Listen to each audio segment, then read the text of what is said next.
All right. In this episode, I want to talk about how to get started supporting your minerals. I have so many episodes on minerals. I've done a lot of mineral deep dives, which are really fun. I love nerding out. I know a lot of you do too. I've done some cool case studies on hair testing in other labs, but I think that minerals have just gotten so popular now. And the more that I talk about them, the more that other people talk about them, I just think there's so much being missed when it comes to like, how do you really support your minerals? The most common question I get is when I talk about how important minerals are is, well, what supplement should I take? Like, what's your favorite mineral supplement? It's usually like adding something in, which I don't think is bad. I use supplements myself. We use them with our clients. I recommend them inside my Master Minerals course. I am not against supplementation. I just think a lot of us are like running to doing testing, taking supplements, sometimes not even testing, just taking supplements. And it's not actually going to move the needle for your health in the long run. And so today, what I thought I would talk about is more of how do our minerals get out of balance? And then how can we support them on a foundational level? So like instead of continuing to deplete them, how can we stop that depletion and start replenishing before we even do any testing or supplementation? And the reason why I want to talk about this is because this is what helps set your foundation. I'm always talking about you have to have a solid foundation when it comes to the healing journey, whether you're going to work 101, go through my course, go through someone else's course, you're going to get way more out of it if you have a good foundation when it comes to your daily habits, how you live, how you eat, how you are in the world. And so that's really what I want to dig in today is how can we support our minerals long term? How do we get started supporting our minerals? And if you're brand new and you're like, what the heck are minerals, Amanda? They're like little spark plugs that help kick off reactions in the body. They're helpers. So all these big important systems and functions that occur require different minerals in order for them to happen properly. So a lot of the times, maybe we have a lot of stress. Maybe it's something with like our inherited health. We're not eating enough. We're not getting enough nutrient dense foods in, things like that. And that is impacting our mineral status.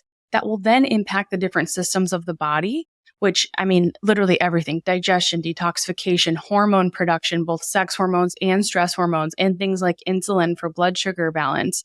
So many different things. They'll all be impacted by that decrease or imbalance in minerals. And then that's when symptoms pop up. So typically we're going to see changes in minerals like on a hair test way before we'd see changes in our blood work. So whenever symptoms are present, I'm like, okay, things have been out of balance for a little bit and that's okay. Symptoms are the way that our bodies are communicating with us. We want to have some symptoms. I think this whole like not wanting to have anything, I'm like, that's just your body talking to you. Yes, like, do we want to address them and pay attention? Absolutely. But, we don't need to obsess and we don't need to, the goal should never be like, I want no symptoms ever. Cause then it's like, you may not be connected to your body, but basically the minerals are what help kick off the different reactions. That's why I feel they're so foundational. But when it comes, it's not just like, okay, I'm going to take minerals and then that's going to give me a solid foundation. It's more of how can I prevent the constant depletion of my minerals in order to actually replenish them. Taking supplements can be helpful, like, or increasing a certain food, for example, that is higher. Like maybe you did some testing, you're like, man, my calcium is really low. So maybe you're going to increase calcium rich foods. And then you're also going to utilize something like eggshell powder. That's great. But if you have not addressed your stress and the reasons why that depletion has happened in the first place, it's really hard to truly replenish them. So let's dig into how minerals get out of balance in the first place. And then we'll talk about like, how can we support these long term? Like, where should we be getting started? So our minerals get out of balance from our inherited health, which, we're inheriting our nutrition and health status at birth from our parents, especially our moms, but also our dads, which I feel like doesn't get enough recognition. But dad's health is also very important. And that means that we're going to inherit their nutrient deficiencies as well. So it's not, sometimes I feel like we're so hard on ourselves and I'm like, I mean, you can't really control it. And then your parents were doing the best they could do. You're doing the best you can do for your children. But ultimately, that is a part of it. Our inherited health has a big impact on our nutritional status, especially when we're young. And the other big piece is not having enough nutrient dense foods. So this could come from like a few different things. It could be a very common one that I see is like chronic dieting. And this is not just related to body image or wanting weight loss. I see a lot of people on restrictive diets for way too long when they have a long history of chronic health concerns. So that could be another big part of it. Obviously, under eating is a huge stressor, and you're not getting enough food in, but you're also adding stress to the body. Eating a lot of processed foods that aren't as nutrient dense. We also have pretty depleted soil now, unfortunately. So that changes the amount that we're getting from our food. And then not having access to those foods, depending on where you live or what your income level is like, of course, that could potentially lead to a lack of nutrient dense food. So those are some of the big things when it comes to like not getting those nutrients in through your diet. Another big one is stress. We live in a very fast paced world, and a lot of people have been dealing with stress from a really young age, and they're just depleted. They don't have the resources left. I know we have so many clients that have like been in fight or flight from basically since they were born. And that, of course, is going to deplete your mineral resources. Supplements are another one. Again, I'm not against supplements, but minerals are synergistic and antagonistic, which means they can work together and they can also work against each other and oppose each other. And supplementing with minerals alone can lead to depletions in other minerals. So, like if you are taking a lot of zinc, that could deplete copper, which could then deplete iron, because iron needs copper in order to be used properly in the body. If say you're taking a calcium supplement, I see this one a lot, especially in like my menopausal clients where they're taking a calcium supplement because they're worried about their bone health and that's what their doctor told them to do. But they're not taking magnesium with it. And so then that ends up depleting their magnesium, which is probably already depleted, to be honest, because that obviously is going to get depleted over time from stress.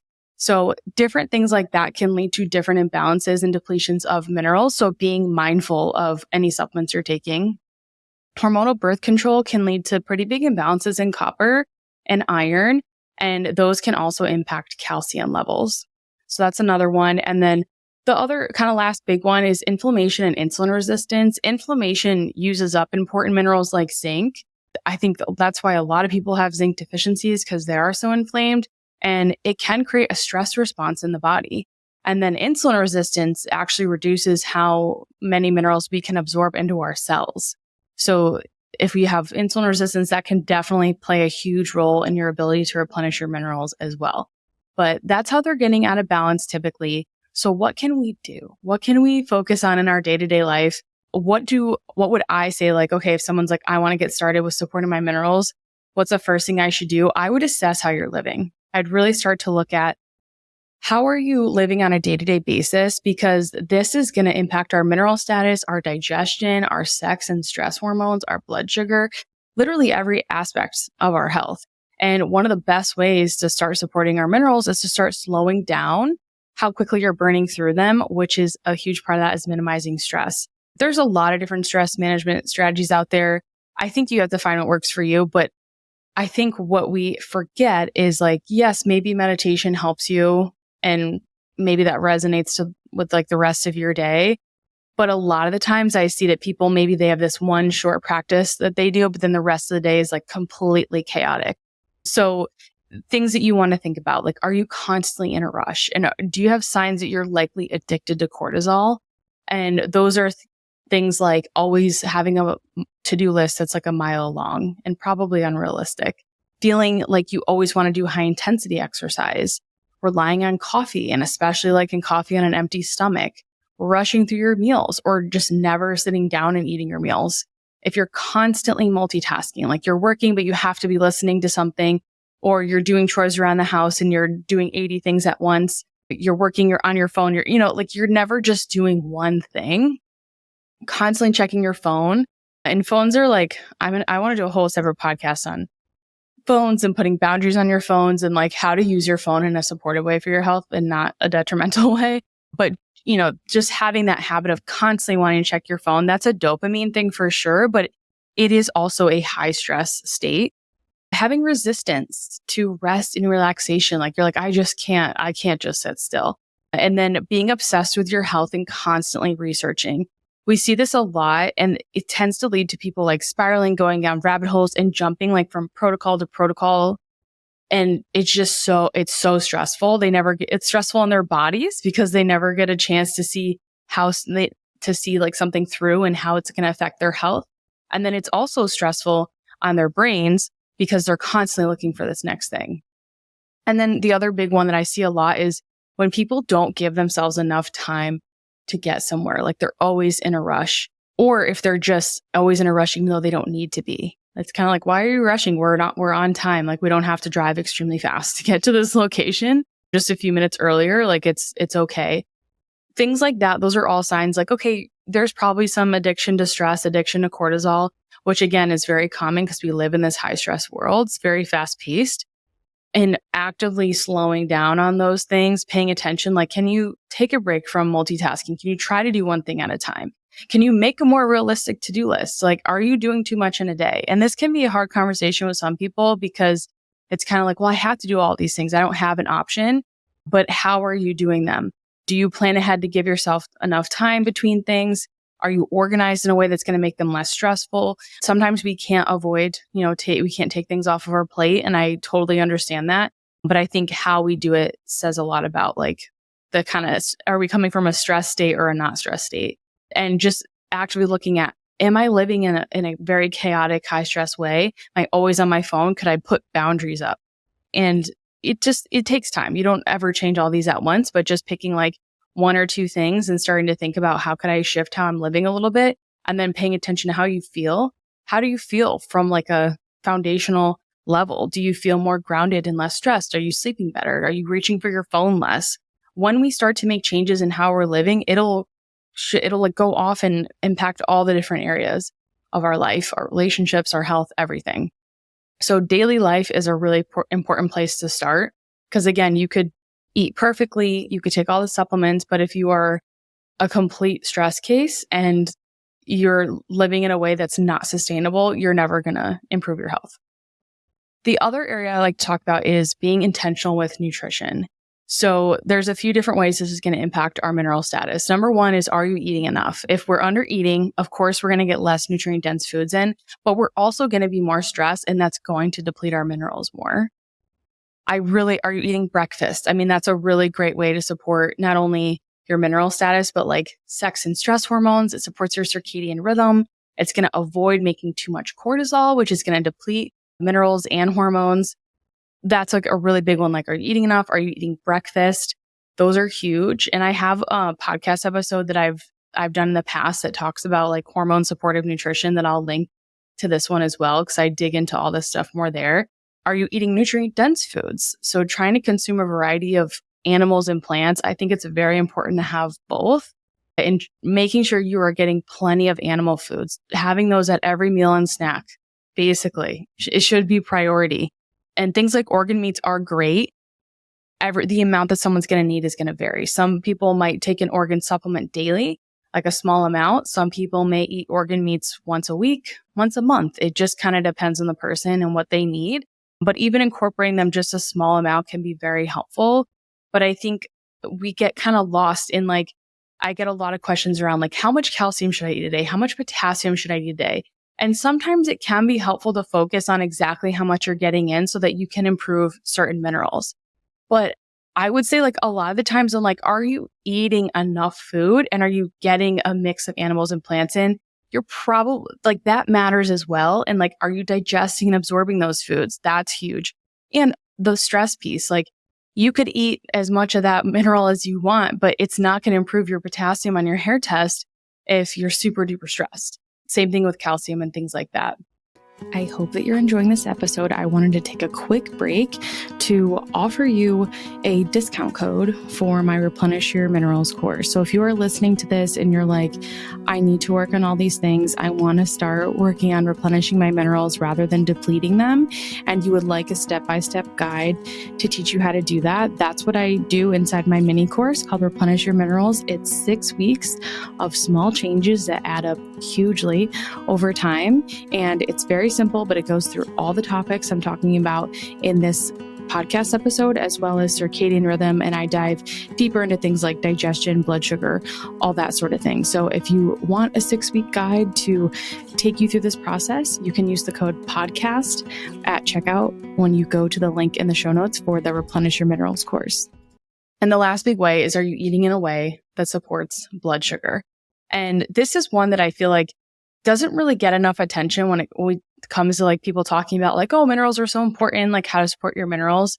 When it comes to our blood sugar, it is a huge impact on our mineral status. Number one, when we have highs and lows in our blood sugar, it's an added stressor on the body, especially low blood sugar.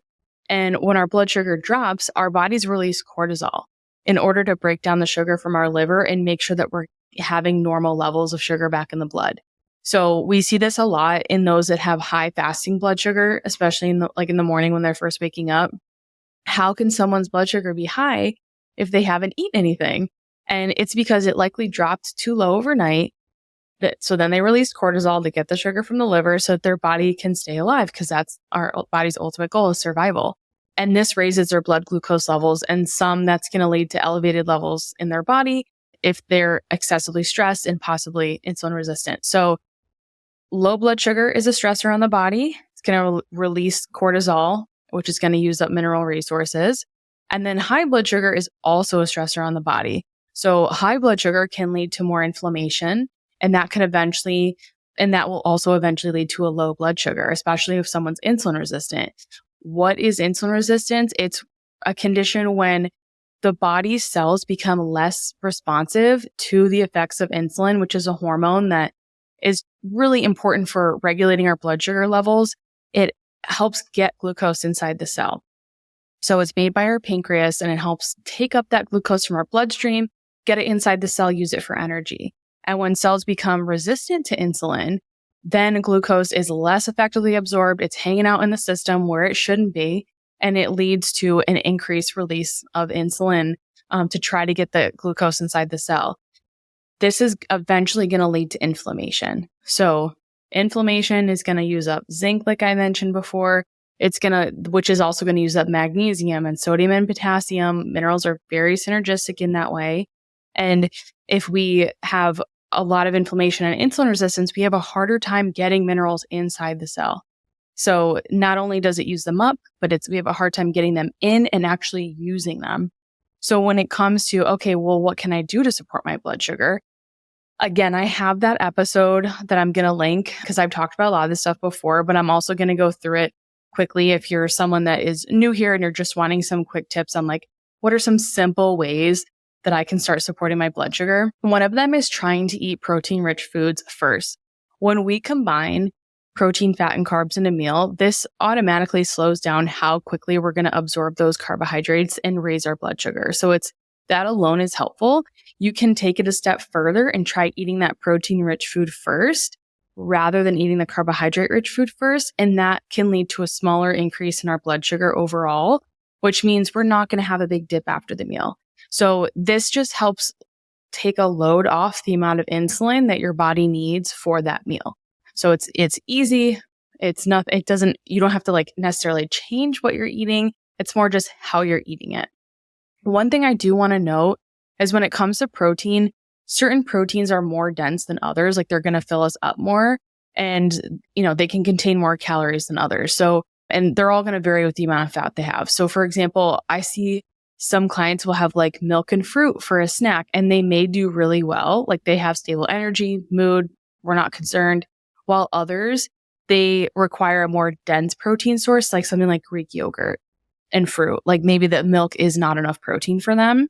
Similarly, like bone broth, I see a lot. Like some people drink bone broth with a snack, and that's plenty of protein for them. But others are like, no, I need like a beef stick, or I notice a shift, like I'm hungry soon after, or I don't have as much energy, things like that. So if you're eating protein-rich foods first, but you're still having signs of like blood sugar imbalance, then you might want to experiment with the type of protein you're eating.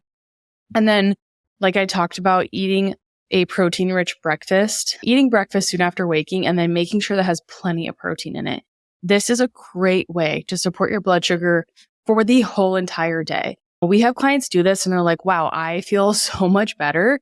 I do not have as strong of cravings. My energy is so much better later in the day. I cannot believe it was just as simple as eating more protein at breakfast. So I like to have people at least eat at least 30 grams of protein in the morning. So this could be like 3 eggs and a third cup of cottage cheese. It could be 2 eggs and a couple ounces of leftover protein, like from dinner, or maybe like a chicken sausage or something. Or it could be something like breakfast hash if you're not an egg person or need to switch up the eggs, using like at least 4 ounces of a protein source from something like ground beef. If you don't have an appetite in the morning, then that's a sign that you are probably compensating and running on stress hormones. Don't beat yourself up because it's very common. We see it all the time. Start with something small and like slowly work your way up to a full breakfast. We see this a lot in our clients, and typically they'll start with like yogurt and fruit and that like a small amount, and then eventually they'll be like hungry for a full breakfast. It can just take like sometimes a couple months for people, but it can happen. We know that not everyone wakes up super hungry, but that's actually not the best sign when it comes to your health and hormones. The other thing I like to recommend is to eat dense meals rather than snacky meals. So for example, like the yogurt and fruit that we often recommend if someone has a hard time eating first thing in the morning, that would be like a smaller, not as dense meal versus something like eggs and chicken sausage and potatoes for breakfast or like fruit. So our main meals need to be larger than snacks in order to keep our blood sugar stable throughout the day. Otherwise, you're going to find yourself hungry every couple of hours, 1 or 2 hours, and that's just like you're on a blood sugar roller coaster. So try to aim for a good dense animal protein at all your meals, and snacks you can have like kind of vary it, figure out what works for you, but muscle meats for main meals for sure. So things like chicken, pork, beef, fish, things like that. That's going to mean that meal is going to provide you with way more nutrients, break down a lot slower, and help maintain healthy blood sugar levels. All those animal foods are just so rich in minerals as well. They're a really great source of minerals. The other kind of last big thing I like to mention for blood sugar is trying to understand how your body responds to carbs. Every person's different. And honestly, for women, it often varies throughout your cycle. When you start to really eat in a way, like get to know yourself and understand like how to nourish your body and pay attention to how things shift for you throughout your cycle, you can start to see that. I don't think we all need to start there. I think the biggest thing is trying to eat enough food and trying to understand like how much protein do I need at each meal to feel satiated, keep my blood sugar stable, maintain muscle mass, support thyroid, all those things. Protein is so important. And then how many carbs do I need to have energy, produce enough progesterone? Like you want to have a healthy luteal phase. Carbs also are important for your thyroid. So it's like this balance where you want enough to support all the systems in your body, but you don't want so much that you end up with blood sugar imbalances, needing more insulin released, and potentially leading to a little bit of insulin resistance. So trying to reflect on your hunger, your energy, your digestion, and your mood before and after meals is a really helpful way of determining like what's a good amount for you. So for example, like if maybe like I like to have people start with breakfast. Obviously you want to have plenty of protein like I talked about, but trying to experiment like, okay, if you have like a specific portion of fruit, like one piece of seasonal fruit, how do you feel when you do that? Are you hungry soon after? Do you make it all the way to lunch? Do you need a snack in between? Do you have any headaches or energy dips in between meals? Pay attention to that. If you're eating plenty of protein, then you know, okay, I'm going to adjust the carb amount. Same thing with like lunch and dinner. I like for people to have plenty of carbs with lunch. I find that's like a really important meal to get enough carbohydrates. It's going to be important for avoiding that big energy dip and like all the cravings mid-afternoon and making sure that you get like good sleep that night. So, usually it's like moderate. What I tend to see in clients is not always like this, moderate amounts of carbs in the morning. Some people do better with a little bit less in the morning, a little bit more. You have to experiment. A decent amount at lunch, like maybe that meal's more protein and carb, not as heavy in fat, and then a moderate amount or a low amount at dinner. It just kind of depends on the person. Stage of life, are they pregnant? Are they nursing? Are they perimenopausal or postmenopausal? How active are you? That's another really big thing. Like if you are more active, you'll probably need more carbs in order to feel good, have healthy hormone levels, have good libido, energy, good mood, all those things. If you are not as active, you're likely going to need less carbohydrates. But again, it's going to depend. We have a lot of histamine clients, mast cell clients that they need plenty of carbs, whether they're active or not. So this is where experimentation comes in. And I talk a little bit more about this in that podcast episode as well. So we've talked about the stress piece, how you're living. That's huge. You're going to be depleting minerals that way.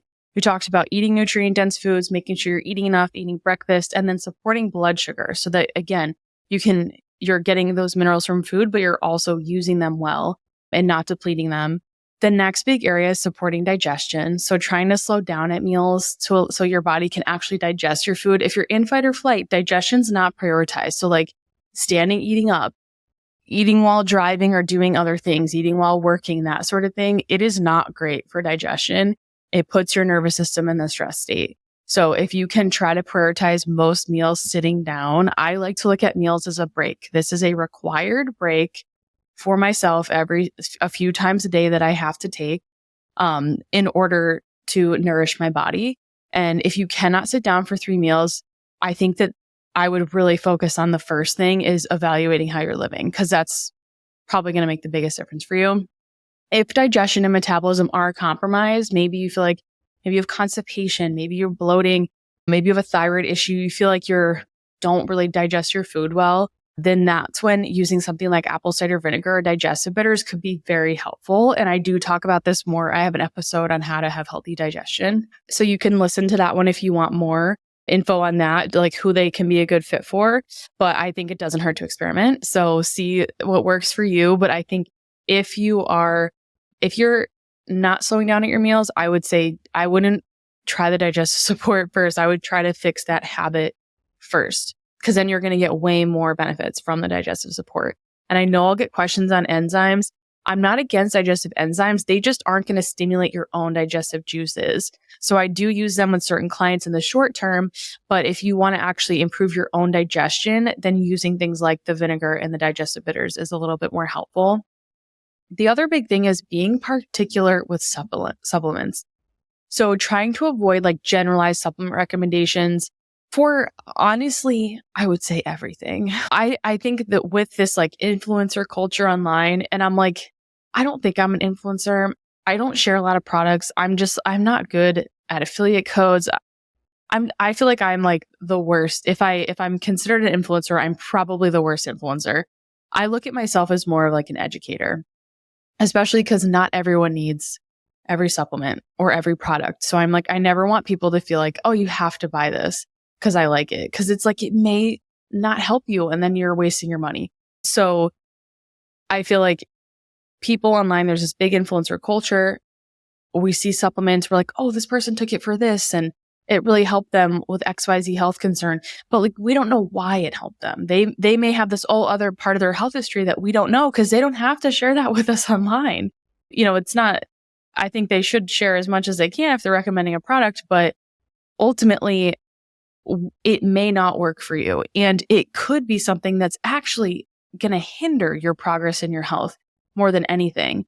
And it's not just influencers. Doctors, unfortunately, make a lot of generalized, oh, you're tired, take iron, without even testing your levels. And I just think that's incredibly irresponsible. Same thing with vitamin D. If your vitamin D is low, it's a symptom. It's a symptom of a bigger piece of inflammation in your body. It's not, and it could even be nutrient deficiency that's not vitamin D. So I have an episode called Supplements that can cause more harm than good. I'll link that in the show notes. But that's one to definitely consider listening to. Focusing on foods first, your stress, hydration, all those things are going to be way more important for supporting your minerals and nutrient status than taking a random supplement that you're not sure is a good fit for you. And ideally, we're testing and we're not guessing so that we know that this supplement is necessary and appropriate. The last thing that I want to mention is to make changes slowly. So try taking on one new habit or lifestyle change at a time. It is incredibly undervalued in our society, which is really sad, but it's truly the best way to avoid stressing out your body and to get quick wins. Like, we see people make way more progress when they change one thing at a time. Like, they feel better, they get symptom relief versus then being like, okay, I implemented everything that you told me to do for the next 3 months in 2 weeks. And I got this and this symptom popped up. I don't feel better. And it's typically because they did it all too fast. So doing one thing at a time and paying attention to how you feel, celebrating those little tiny wins and shifts is so important. Those quick wins, they help our brains with motivation, and they make it so that it's way easier to make more changes that are going to support your health in the future. So just never underestimate the power of working on one new habit, one mindset shift or lifestyle change at a time. I think it's easily the most undervalued thing in our culture and something that can really help people move the needle and make you less stressed. If you have like a million things you're trying to do every day for your health and it's stressing you out, none of it's going to help. And the last thing I do want to answer, because I know I'll get this question, is how do I know if I should test my minerals? If you're not, say you're making these changes, say over the next couple months, you're like, I've really worked on how I'm living and my stress. I've slowed down at meals. I'm getting a mix of animal and plant foods in. I'm eating in a way that supports my blood sugar, and I'm not seeing progress. Or maybe you've seen some success, but you're like hitting a wall and deep down, you're like, I feel like something is missing. That's when I would say it could definitely be beneficial to test your minerals. That way you can see exactly what's going on. Is there any strategic supplementation that would be appropriate and supportive for you? Because you already have the foundations in place. And then I would encourage you to try to implement everything else first so that you can see if you truly have that solid foundation before just testing, adding supplements, doing a protocol. I do also think it's really helpful to do hair testing before you try to conceive, during pregnancy and postpartum, because it's going to let you see what your needs are supplement-wise, food-wise. And then it's a great way to support mental and physical health in those seasons as well. So I do think in that season of life, perimenopause, postmenopause, that obviously test. If you're like, I have the capacity to make changes, to add supplements in, to add lifestyle habits in or specific foods, and I'm going to be able to make a change based off the test results. If you're super stressed, not doing anything I talked about in this episode, then I would not add a test that you then have to take action on, because it's probably just going to add to your stress. And again, you can take supplements, you can eat perfectly, but if you're living in a way where you're constantly burning through your minerals, it's really hard to see progress. So I hope this episode was helpful. I hope it gives you some insight, some encouragement that it can be really simple when you first start supporting your minerals. It is hard to change how you live. It's hard to change your habits. And it does take some experimentation on a lifestyle, nutrition level, mindset level, all those things. But that is really where I find true healing begins. So I hope this encourages you. Let me know what your favorite part of this episode was. Please reach out to me at Hormone Healing RD on Instagram, and I'll see you in the next episode.